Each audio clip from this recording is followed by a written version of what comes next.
Assassinat de Zogo, les gros mensonges découverts au procès du 1er juin. Un journaliste disparu dans la nuit.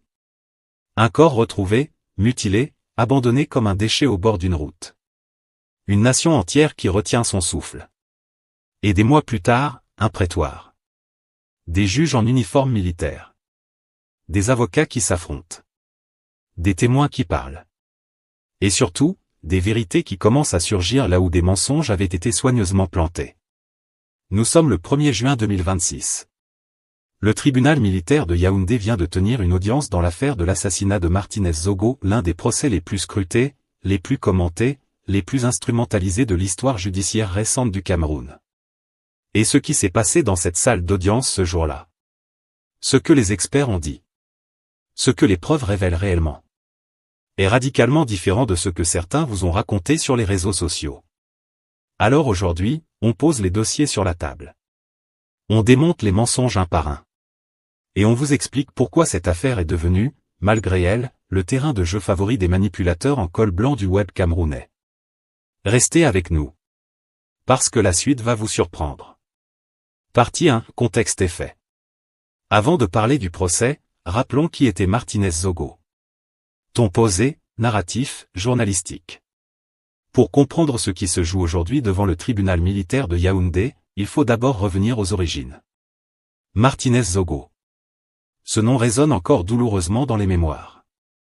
Journaliste à Amplitude FM, directeur de publication, homme de terrain, voix connue et souvent dérangeante dans le paysage médiatique camerounais. En janvier 2023, il disparaît. Quelques jours plus tard, son corps est retrouvé dans un état qui glace le sang. Le Cameroun est sous le choc. La presse internationale couvre l'événement. Des organisations de défense de la liberté de la presse publient des communiqués. Des noms commencent à circuler. Des accusations fusent de toutes parts. Et très vite, l'affaire dépasse les frontières du fait divers pour devenir un enjeu politique majeur. Des arrestations sont effectuées. Parmi les personnes mises en cause figure un nom qui va polariser l'opinion publique camerounaise comme rarement un nom l'a fait ces dernières années, Jean-Pierre Amougou Belinga, homme d'affaires, patron de médias, figure influente du monde économique et médiatique. Sa mise en cause provoque une déflagration médiatique. Certains crient victoire avant même que le procès ne commence. D'autres, plus prudents, rappellent qu'une mise en examen n'est pas une condamnation. Mais dans le tribunal de l'opinion publique, celui qui siège sur Twitter, Facebook et YouTube, le verdict était déjà prononcé. Et c'est là que tout commence à déraper. Parce qu'entre la réalité judiciaire et le récit qui circule sur les réseaux sociaux, il y a parfois un gouffre immense. Un gouffre que certains traversent avec une aisance déconcertante et un mépris total pour la vérité. Mais attendez. Le pire est encore à venir. Partie 2, le conflit. Quand le procès devient un champ de bataille narratif. Depuis l'ouverture des audiences devant le tribunal militaire de Yaoundé, une chose est devenue parfaitement claire. Il y a le procès qui se déroule dans la salle d'audience. Et il y a un autre procès, celui qui se déroule sur les réseaux sociaux. Et ces deux procès n'ont presque rien en commun. D'un côté, il y a des juges, des avocats, des témoins, des experts, des pièces à conviction, des procès-verbaux, des expertises scientifiques et techniques. Un processus long, rigoureux, contradictoire. Un processus qui respecte, en principe, les droits de toutes les parties. De l'autre côté, il y a des individus qui s'autoproclament lanceurs d'alerte, journalistes d'investigation, activistes de la vérité. Des comptes sans visage. Des chaînes sans adresse. Des pseudonymes sans responsabilité. Et que font ces individus? Ils prennent des fragments d'audience. Ils les décontextualisent. Ils les habillent de commentaires enflammés. Et ils les servent à leurs abonnés comme s'il s'agissait de vérités révélées, de révélations que le système voudrait étouffer. Le problème, c'est que les Camerounais mangent ça. Pas parce qu'ils sont naïfs. Mais parce que la méfiance envers les institutions est réelle. La soif de justice est immense.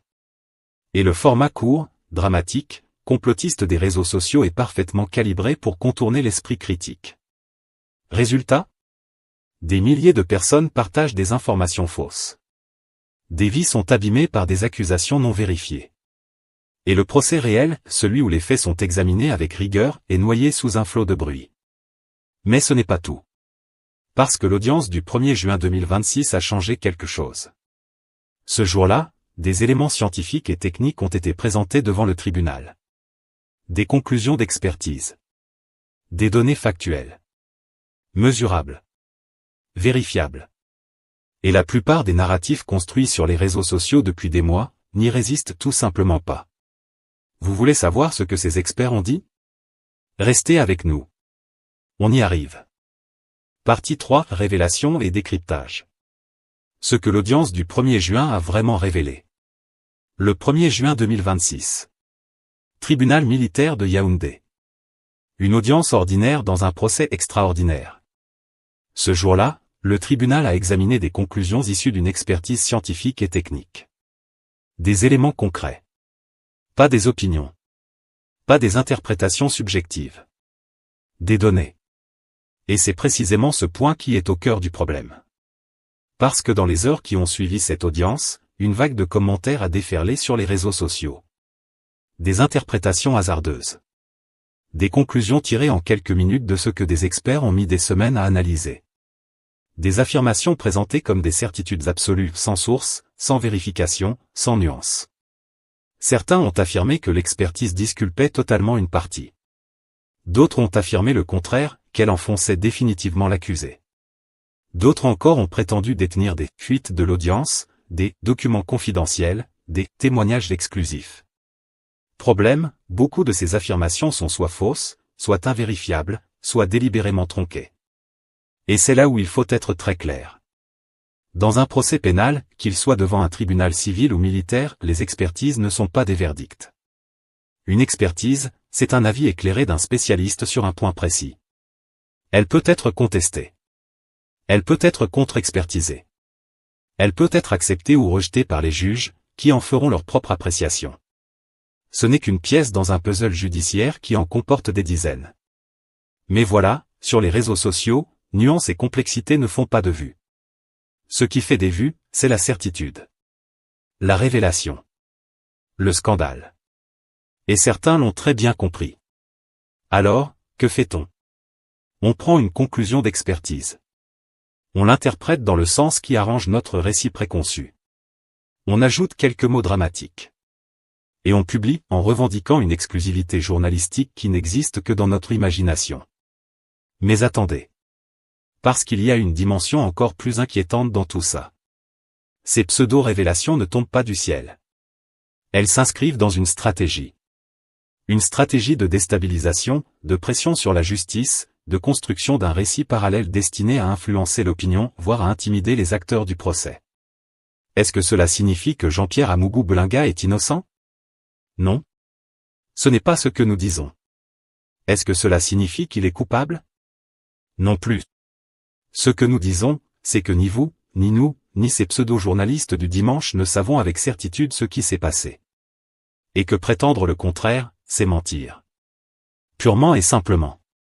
La seule institution habilitée à le dire, c'est le tribunal militaire de Yaoundé. Et il est encore en train de faire son travail. Maintenant, posons une question importante, pourquoi cette affaire attire-t-elle autant de manipulateurs? Partie 4, analyse satirique approfondie. Le Cameroun, champion du monde du procès médiatique. Permettez-nous de vous faire une confidence. Au Cameroun, on n'a pas besoin de tribunal pour condamner quelqu'un. On a Facebook. On a WhatsApp. On a les groupes de discussion où tonton Marcel, qui n'a jamais ouvert un code pénal de sa vie, explique avec une autorité souveraine comment fonctionne la présomption d'innocence. Spoiler, selon tonton Marcel, la présomption d'innocence, c'est pour les riches. Et les riches, bien sûr, sont toujours coupables. C'est la grande équation camerounaise du procès médiatique. Étape numéro 1, une personnalité connue est accusée de quelque chose. Étape numéro 2, avant même que le juge ait ouvert son dossier, les activistes autoproclamés ont déjà rendu leur verdict sur YouTube. Étape numéro 3, quiconque ose demander des preuves ou réclamer la présomption d'innocence est immédiatement suspecté d'être à la solde de l'accusé. Étape numéro 4, le procès réel se déroule dans l'indifférence, pendant que le procès médiatique fait des millions de vues. C'est beau. C'est efficace. Et c'est profondément dangereux. Parce qu'il faut appeler les choses par leur nom, ce que font certains individus autour du procès Martinez-Zogo, ce n'est pas du journalisme. Le journalisme, ça se fait avec des sources vérifiées. Avec des recoupements. Avec la prudence d'un professionnel qui sait que ces mots ont des conséquences sur des vies humaines. Ce que font certains, c'est du commerce émotionnel. On vend de l'indignation. On vend de la certitude. On vend du complot. Et le tout, avec une mise en scène soignée, des musiques dramatiques, et une voix grave qui donne l'impression d'un reportage de France 24. Mais il n'y a rien dedans. Pas de document officiel. Pas de source nommée et vérifiable. Pas de contradictoire. Juste de l'interprétation habillée en révélation. Et le pire, dans tout ça? Ces individus se réclament de Martínez Zogo. Ils prétendent faire justice à sa mémoire. Ils agitent son nom comme un étendard. Mais est-ce qu'on rend hommage à un journaliste tué en pratiquant exactement ce contre quoi il se battait, la désinformation, la manipulation, les affirmations sans preuve? Non. On ne rend pas justice à Martínez Zogo en devenant ce qu'il dénonçait. Et c'est peut-être là, la plus grande trahison de toute cette histoire. Maintenant, parlons de quelque chose que tout le monde évite soigneusement dans ce débat. La question de la crédibilité de la justice camerounaise. Oui. Le sujet est sensible. Mais il faut l'aborder. Nombreux sont ceux qui disqualifient d'avance le verdict du tribunal militaire de Yaoundé. La justice camerounaise est corrompue. Les riches ne vont jamais en prison. Le verdict est déjà écrit quelque part dans un bureau climatisé. Ces arguments ne sont pas sans fondement historique. Il serait malhonnête de prétendre que le système judiciaire camerounais n'a jamais connu de défaillance. Ce serait mentir. Mais voilà ce qu'il faut comprendre, la défiance légitime envers une institution ne justifie pas le remplacement de cette institution par la loi de la rue numérique. Si la justice camerounaise est imparfaite, la solution n'est pas de la remplacer par des activistes YouTube dont l'agenda est souvent aussi trouble que celui qu'ils dénoncent. La solution, c'est de la surveiller. De la pousser à la transparence. De documenter ses manquements avec rigueur et honnêteté. Pas de faire semblant d'être des juges depuis son canapé en filmant des vidéos avec un fond vert et une musique d'ambiance. Mais continuons. Parce qu'il y a encore une couche à décoller dans cette histoire. Pourquoi Jean-Pierre Amougou Belinga? Voilà une question que peu de gens posent. Pas dans le sens, pourquoi a-t-il fait ça? Parce que ça, c'est au tribunal de le déterminer. Mais dans le sens, pourquoi est-il devenu la cible privilégiée d'un tel acharnement médiatique? Amougou Belinga, c'est un profil qui cristallise beaucoup de choses. Homme d'affaires puissant. Patron de médias. Présence dans plusieurs secteurs stratégiques de l'économie camerounaise. Dans un pays où les inégalités sont criantes, où la frustration sociale est palpable, un profil comme le sien devient naturellement un paratonnerre. Il incarne, aux yeux de beaucoup, une élite qui se croit au-dessus des lois. Une classe qui protège ses membres. Un système que l'homme ordinaire ne peut pas atteindre. Est-ce que cette perception est juste? Peut-être en partie. Peut-être pas du tout. Mais ce qui est certain, c'est que cette perception crée un terreau fertile pour la manipulation. Il suffit d'agiter le nom d'Amougou Belinga pour déclencher une réaction pavlovienne chez une partie de l'opinion publique. Pas besoin de preuves. Pas besoin d'arguments. Le nom seul suffit. Et certains l'ont transformé en fonds de commerce. Chaque audience au tribunal devient une occasion de faire une vidéo. Chaque déclaration devient une révélation explosive. Chaque délibéré devient la preuve d'une nouvelle conspiration. C'est un modèle économique. Un modèle cynique. Et un modèle qui fait beaucoup de mal, pas seulement à Amougou Belinga, pas seulement à la justice camerounaise, mais à la mémoire de Martínez Zogo lui-même. Parce que quand une affaire est à ce point polluée par le bruit médiatique, par les manipulations, par les agendas cachés, la vérité devient de plus en plus difficile à entendre. Même quand elle arrive. Même quand les juges la prononcent. Elle sera contestée. Elle sera rejetée. Elle sera interprétée comme un complot. Et cette affaire sera éternellement ouverte, pas dans les prétoires, mais dans les commentaires de YouTube. Et voilà le vrai crime commis par ces faiseurs de récits. Ils ont transformé une quête de justice en spectacle perpétuel. Conclusion, la vérité prend les escaliers.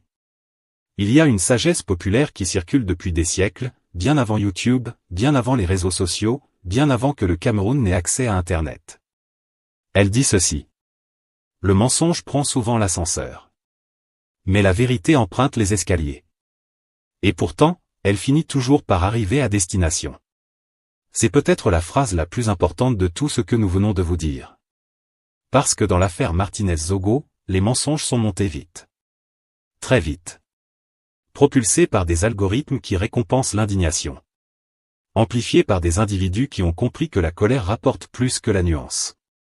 Partagés par des milliers de Camerounais qui n'ont rien demandé d'autre que la justice pour un journaliste assassiné. Mais la vérité, elle, monte les escaliers. Marche après marche. Audience après audience. Expertise après expertise. Témoin après témoin. Et à chaque marche, elle écarte un mensonge. Elle déplace une certitude fabriquée. Elle révèle la distance entre ce qui a été dit et ce qui s'est réellement passé. Est-ce que cela veut dire que la justice camerounaise est parfaite? Non. Est-ce que cela veut dire que Jean-Pierre Amougou Belinga est innocent? Ce n'est pas à nous de le dire. Est-ce que cela veut dire que Martinez-Zogo mérite moins de justice que ce que ses admirateurs lui souhaitent? Absolument pas. Ce que cela veut dire, c'est que la justice imparfaite, lente, frustrante reste la seule voie légitime vers la vérité. Et que ceux qui la court-circuitent, qui la remplacent par des vidéos, des scoops inventés et des condamnations médiatiques ne rendent service ni à Martinez-Zogo, ni au Cameroun, ni à vous qui regardez. Ils se rendent service à eux-mêmes. Et maintenant, voici la question que nous vous posons, à vous, directement. Dans cette affaire, qu'est-ce que vous voulez vraiment? Est-ce que vous voulez du spectacle? Des révélations? De l'indignation quotidienne bien emballée? Ou est-ce que vous voulez la vérité, même si elle prend du temps, même si elle est moins dramatique, même si elle ne correspond pas au récit que vous aviez envie de croire? La réponse à cette question dira beaucoup sur le type de société que le Cameroun veut construire. Une société où le tribunal de l'opinion remplace les juges. Ou une société où la justice, malgré ses imperfections, reste le dernier rempart contre l'arbitraire. Répondez dans les commentaires. Partagez cette vidéo si vous pensez que la vérité mérite d'être défendue. Et surtout, continuez à vous informer mais avec exigence. Parce que Martinez-Zogo, lui, avait fait de l'exigence son métier. C'est la moindre des façons de lui rendre hommage.